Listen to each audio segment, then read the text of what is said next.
Welcome to the Gruber Morning Show. This is the special Tesla Roadster podcast. I'm Pete Gruber. I'm Mark Schaffner. Good morning. Welcome, everybody.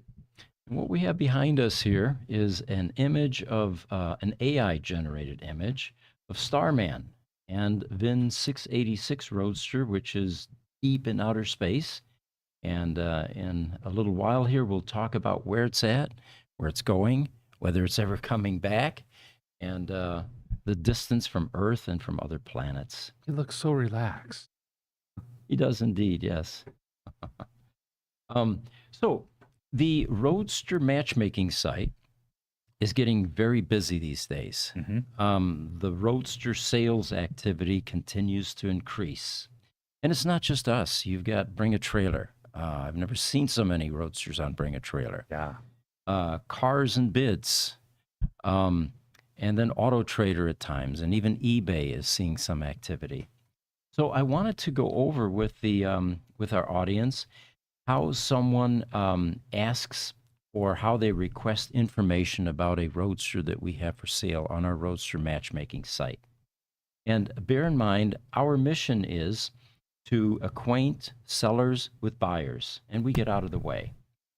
So typically what happens is a prospective buyer will contact us, and here's an email we received. Is the gray Roadster VIN 289 still available? Are there any further details available? Past repairs, upgrades, Carfax information. And what we do then is we check our CRM to see what instructions the seller has given us. And sometimes the sellers only want emails shared. Sometimes they just want phone numbers, and oftentimes both. So we review that to make sure that we're not disclosing too much information. And of course, then we send them the information: phone, email, address of the vehicle, where it's located. And if the owner agrees, we also we will share service information if the car has been to our service center. Sure. And the reason that's valuable oftentimes is if it's had, for example, a number of upgrades. The PEM upgrade is a big one. That's $5,500 for a full PEM upgrade. Well, that increases the value of the car. It extends the life of the car. It reduces the liability of any failures in the car. If it's had other upgrades like performance brake upgrade, if it's had a suspension overhaul, these are, major components that get replaced in the car: shocks, bushings, that type of thing. And whatever other service history the seller is comfortable with us sharing. Okay. Oftentimes, this helps sell cars. If somebody's out there looking at some Thunder Gray Roadsters and they've got a selection of 3 that they're picking from, I would say it would be smarter to pick the one that's had all the upgrades done. Right. Somebody might be more interested in a Thunder Gray Roadster for $90,000 that has a rebuilt PEM, all deferred maintenance done, and a new battery pack than the same Roadster with similar miles for $60,000 that's had nothing done. Correct. And later on, we'll talk a bit about this R80 upgrade process that Tesla has done twice now, 2 different versions, and some of the pitfalls you may run into with a first-generation R80 pack upgrade, which on a surface may look like, oh, wow, I've got a new battery in the car. Right. And I've got an additional, 30 kWh in the car. We'll talk about that in a moment. So another thing that popped up, and this was on Facebook this last week. Someone said, in shopping around for Roadsters, I noticed that some have carbon fiber roofs painted and some are visible. Can the paint be sanded off and clear it back to carbon fiber? Or is it better to just hunt down a carbon fiber roof version? That's something that he really wanted. Well, apparently, we have been getting it all wrong all these years. We were told fairly early on that all Tesla Roadster hardtops started as visible carbon fiber. It was the rejects that got painted. Yeah, we've said that before. Right. Turns out that that's not true. And this is thanks to Eric Robertson in Texas, who, by the way, also makes these visible carbon fiber hardtops. We'll talk about that in a moment here. But he chimes in and he says, well, if it could only be that simple. The painted ones were made with a non-cosmetic fabric visible here after sanding off the paint. So it looks like he tried this. Right. We have a picture that shows that. Let's do that. What? Hardtop. Yep, hardtop, Jesse. And yeah, there you go.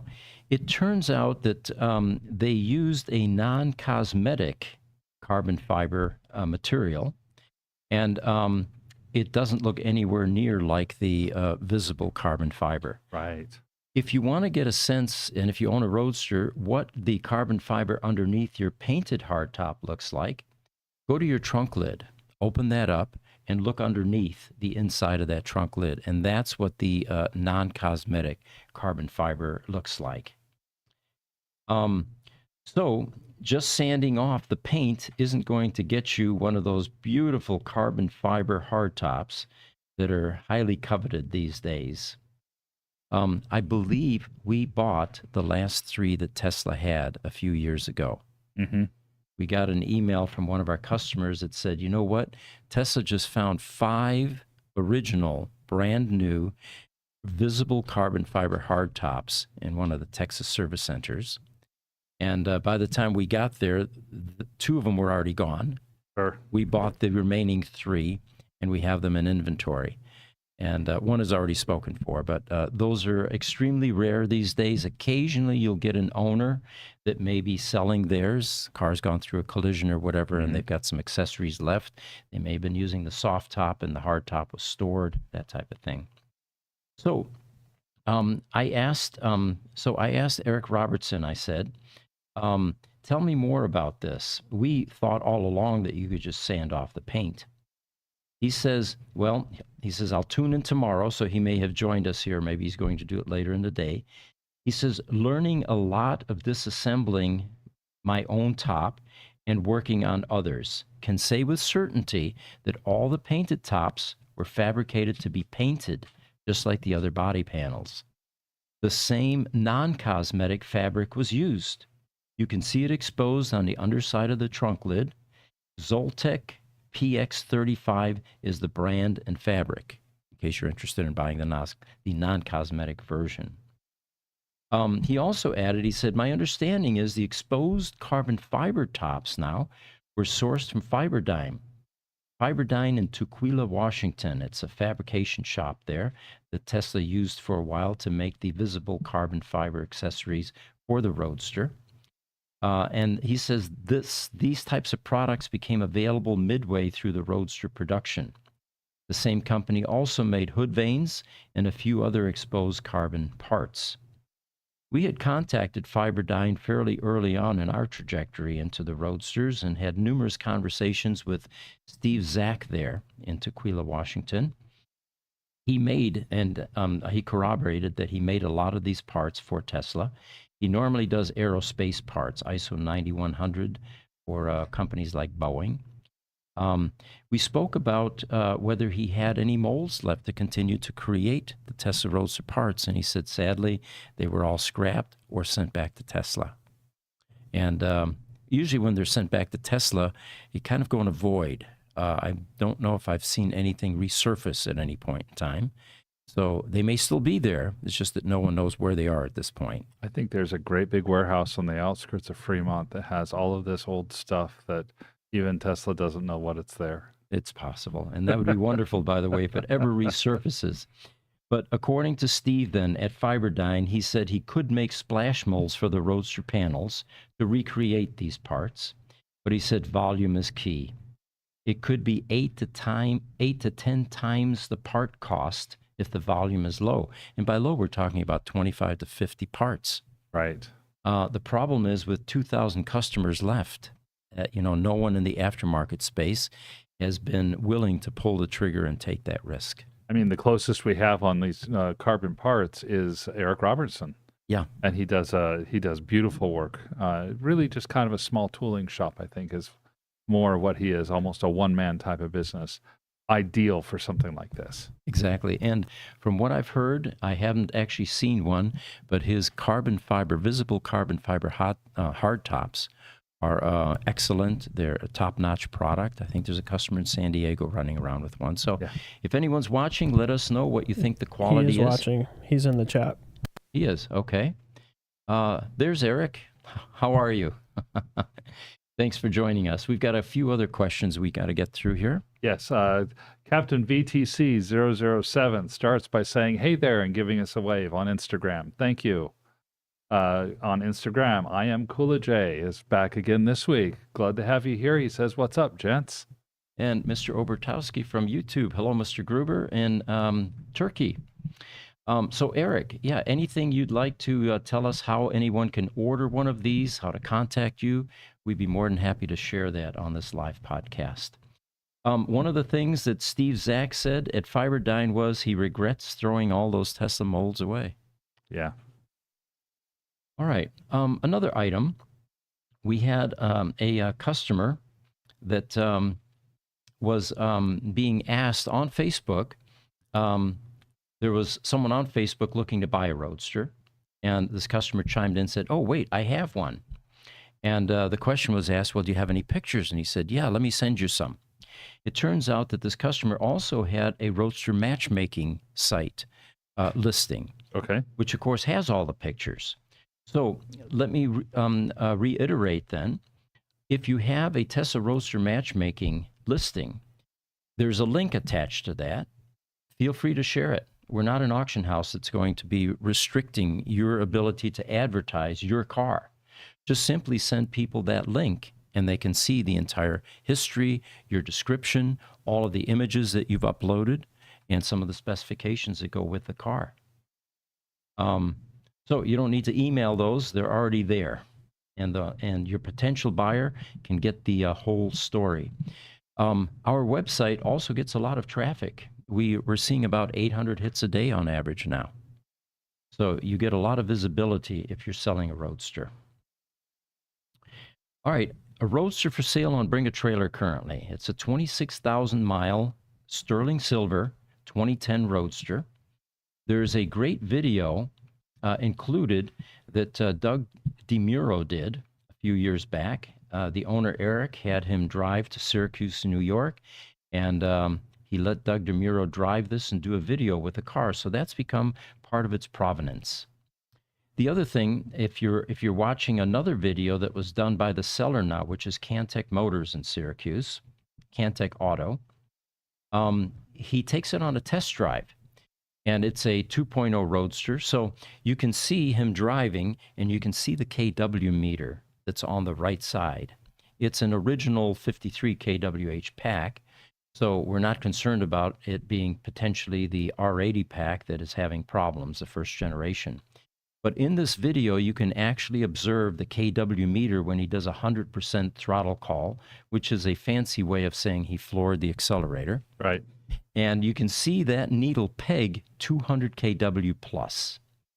That's what you're looking for to make sure that the power is not compromised on the Roadster. And that's exactly what happens with the first generation R80 packs. That'll be a telltale sign. Now, this particular Roadster, if you look at Bring a Trailer, shows that it has the original 53 kilowatt battery pack, about 26,000 miles on it, and currently registered in New York. And it has 1 day left. I think it's up to $48,000 at this point. And it's a no reserve auction, so this Roadster will sell. Yeah. We have a correction here. YouTube, Mr. Obertowski says, "Why from Turkey, Mr. Gruber? I have you confused with someone else. I am actually Polish, living in Ireland. Hello from Ireland." All right, I will remember that. Thanks for the update. All right, tech tips. I'm going to try to insert some tech tips in a lot of these podcasts. If we can go to PEM cooling fan, Jesse, there's a folder there. And the first image we're going to pop up is, what does a PEM cooling fan look like? The dual version, at least. And what we are going to show you here is a couple of Spall fans that are mounted on a steel plate. We have a newer version of this, by the way, which is on a thicker 1/8-inch aluminum plate, which gives it a bit more durability. And this is what cools the PEM and the drive motor. Mhm. It sits very low. It sits down underneath the PEM and behind the battery pack and behind or underneath your trunk tub. The problem with that is it's very low. It acts like a vacuum cleaner. There are no filters on the side of this. And this is part of the reason you need to have an annual preventive maintenance done, because as you're driving and you have plenty of openings behind your license plate and underneath that allow dust, dirt, leaves, twigs, whatever, to get into the fans and eventually migrate up to your power electronic module heat sinks. And typically, when we do an annual on a preventive maintenance or on a PEM, when we blow those out, there are a whole host of leaves and twigs that come out of those PEMs. Don't we even have a picture of what some of those look like on? We do. I don't have one here, but Okay. yeah, strong, compelling reason to get your annual preventive maintenance done. And if you live on a dirt road, like some of our customers do, then annual isn't enough. You've got to do it Right. more often. Right. I have seen some pictures where it looks like somebody had taken a leaf blower and blown out, a yard or something. I'm exaggerating, but not by a lot. Those PEMs get so full, and the PEM fans get so full of debris and other type of detritus. So going to the next picture now, Jesse. Commutator, there we go. This is what's inside when we do an autopsy on these motors. This is what's inside the fan. This is called a commutator, and this is the part that spins. The grooves that you see there are caused by brushes, and these are carbon brushes that feed voltage to those copper pads to energize the coils that you see in the commutator. These fans last about 7 to 8 years. It is a wear item, and it's a good idea to replace it. This particular one is an 8-year fan. And in the next picture, Jesse, called dust, you'll see the amount of carbon residue after we did an autopsy on this fan. Those are carbon brushes that have just worn themselves into black dust. That's crazy. And That's a lot of dust. what happens as your fan ages, two things actually. One is as the brushes deteriorate, they're like pencil erasers, if you can picture that. There are two of them, one on each side. And the commutator begins to wear down. It affects the cubic feet per minute, Sure. which is very important because you want a certain amount of airflow to go across your PEM and your PEM cooling heat sinks. The second thing that happens is you have bearings in this on both sides of the shaft. And those of you familiar with bearings, especially the ones that are exposed, you end up they get gunked, they get sticky, they get debris inside. Any oil or lubrication loses its viscosity. It becomes thick or non-existent. And oftentimes the shafts begin to wear, which again creates additional drag on the rotating mass. So this is the reason that a PEM cooling fan is considered a wear item, and it is a good idea to replace that every 8 years. The final picture we have is the fan harness. This is the wiring harness, and this is one of the Roadster's the weakest engineering issues. This is the Molex pin and socket. The one on the left there is the portion that's on the PEM cooling fan wiring harness. And you can tell that it's undersized because it's gotten very hot and it becomes burnt after a while. Sure. What happens is on the right there, this is the 90-degree Molex connector that is soldered into the CIC board, which is part of the PEM. It's inside the PEM. Every annual that is done places some strain on these pins, and they will eventually begin to push back into the connector as they're plugged and unplugged.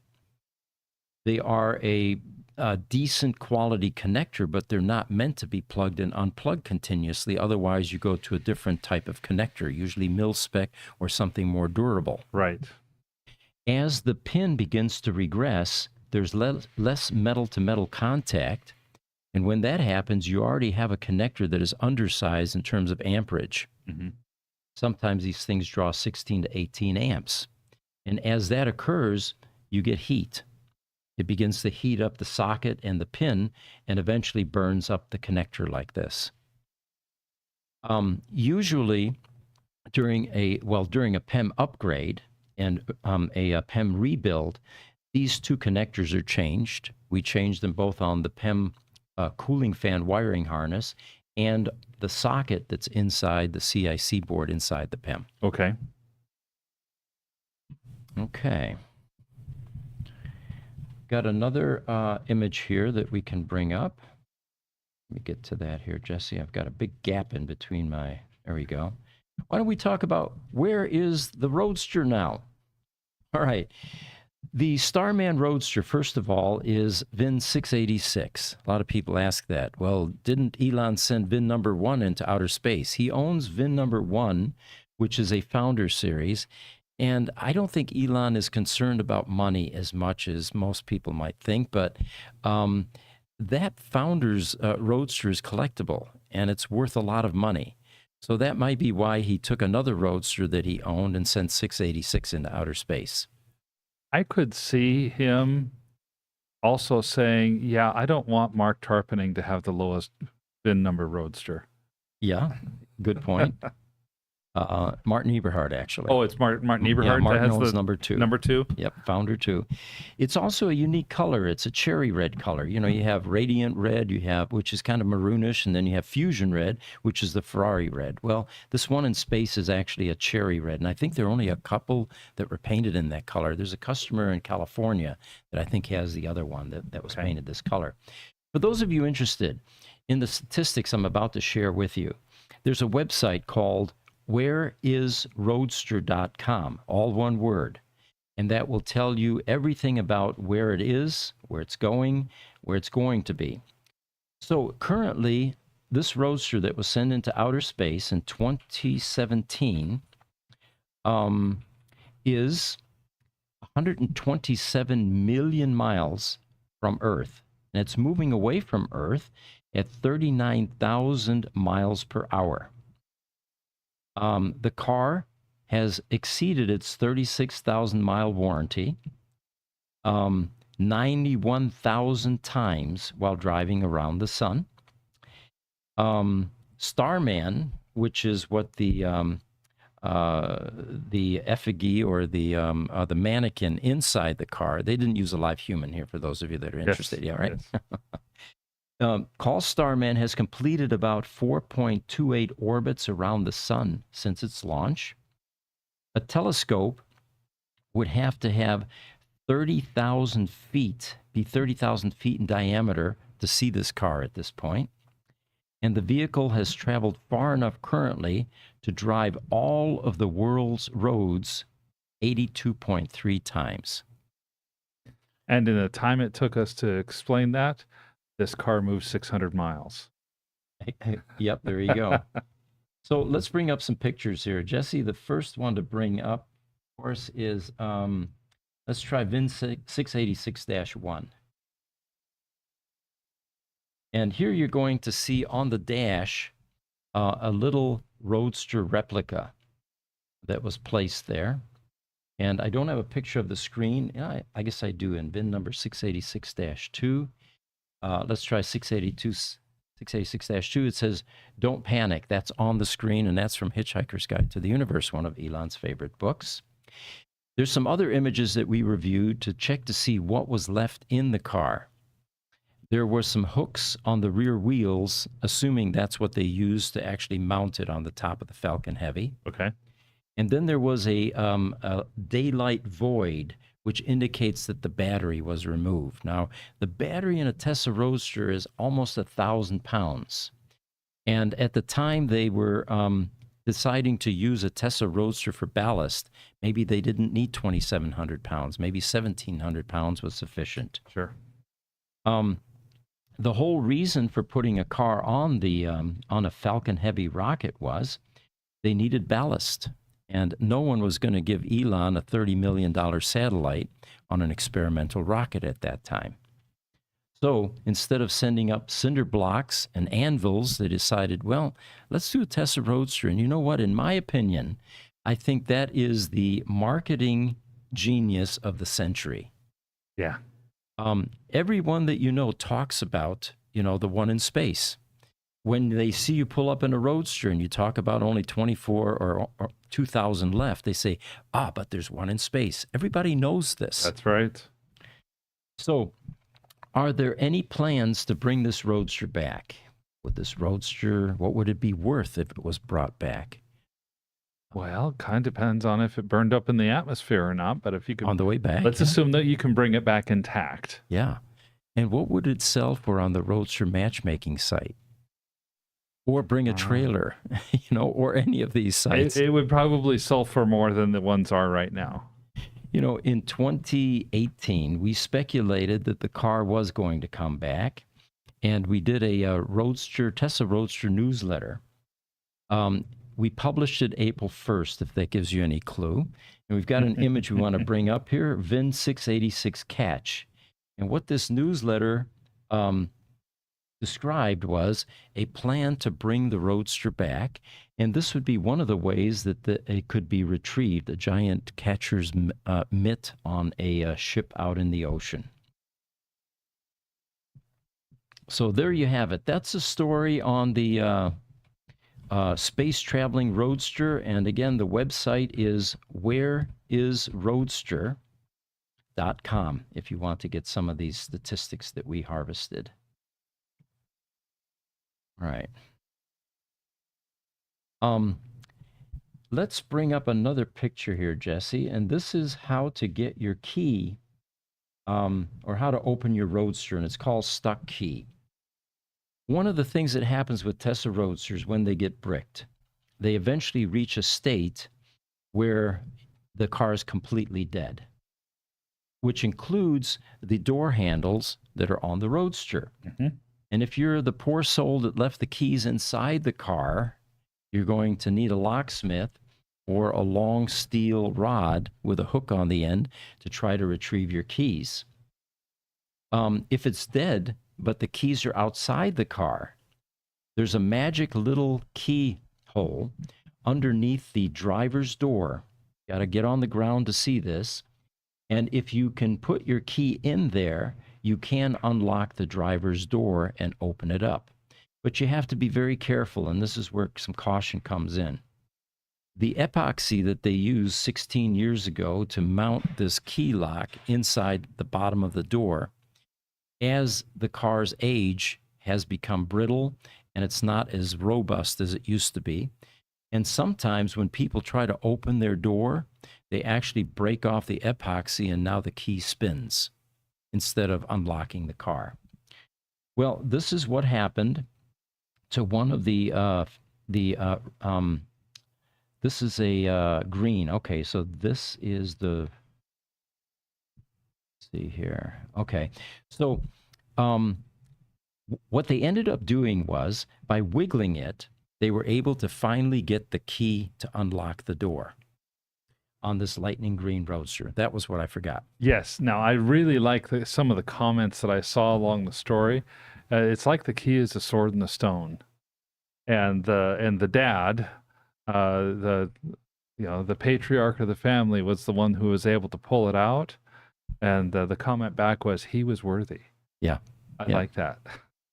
And normally you have to take, as David Pilo points out, if the lock is turning inside and the glue broke off, you have to take the inside door card off to redo it. And of course, you can't do that until you get in the car. Right. And what we typically do here is we have a long steel rod. And if you go in between the window and the upper portion of the car, you can use plastic shims to actually lower that window a bit. You can reach in and grab the door handle on the passenger side. Have somebody stand there, because as soon as you pull that handle back far enough, if you can hook underneath it, it will then click and somebody on the other side can open the door. If you hear the click and you walk around to open it, it has relocked itself. So it takes two people. Okay. So anyway, there's some advice to you how to get into the car if it's hard bricked and the door is locked. YouTube, Billy Can, hello from Wales. Thanks for joining us. Hi, Billy. Instagram, Oakshades104 says, low miles, LOL, about the Roadster in space. Yeah. Well, what would we say? 91,000 times past its warranty? Yeah, yeah. Quite a bit. All right, so getting back to some of these Roadsters for sale. There's a VIN 1189 on Fleming's auction right now, and it has gone through some price reductions. It is a first-generation R80 pack car, and one of the first videos they had up was showing 100% throttle call, flooring the car, showing the inside of the car, and you could see that the kW meter only got to about 170 kW or so, which is indicative of a decline in that first generation R80 pack. It didn't say in the auction which one it was, but that would tell you that it's the first gen pack. So again, you have to be aware of this because eventually this car is going to have trouble getting on a freeway ramp. And like one of our customers in the Malibu Hills, you may not be able to get the car home anymore if you're climbing, if you have an incline. We have a video that describes this phenomena, and there's a picture here we can throw up, Jesse. It's called R80 Video. We've got 1,400 videos on our YouTube channel, so it makes it a little difficult to find things once in a while, but this is the video that you want to see if you suspect that you may have an R80, first generation R80 car, and you bought it and you never got the full details on the car, or you're thinking of buying a first generation R80 pack car. This is the type of thing that you're going to run into, and the video will tell you the whole story. In fact, you were on the engineering team that discovered all of this. Right. All right. We've got a Tesla Roadster available in Hungary, VIN 796, Jesse. And in our studio here, as soon as I get an HDMI cable, I'm going to be able to pop up images, so Jesse won't have to be involved anymore in the future. It's going to be nice. Because he's over there and he's working the controls, and he's got keyboards and he's got all kinds of stuff going on there. So this is a Roadster in Budapest, Hungary. We don't get too many in Europe. That is for sale. It's a 2012, and remember, in the U.S. they stopped making them in 2011, and in Europe they went to 2012. This car has 36,000 miles. It is an original battery pack. It's got a healthy CAC at 148.45, and at 85% or standard mode charge, it charges to 171 miles. That's really impressive. That battery pack's performing almost like new. It is, yep. So for those of you interested, this car is in Hungary, Europe, and it's one of the European Roadsters for sale currently. All right, I think we're at the half-hour mark. See if we have any final comments there from the audience. On Facebook, Ismail Hossein Sarazi says, I'm glad you always go live, and with a little heart on it. Oh, well, thank you. Thank you. Yeah. So thank you for joining us. We'll be back next week for another edition of the Tesla Roadster podcast. I'm Pete Gruber. I'm Mark Schaffner, and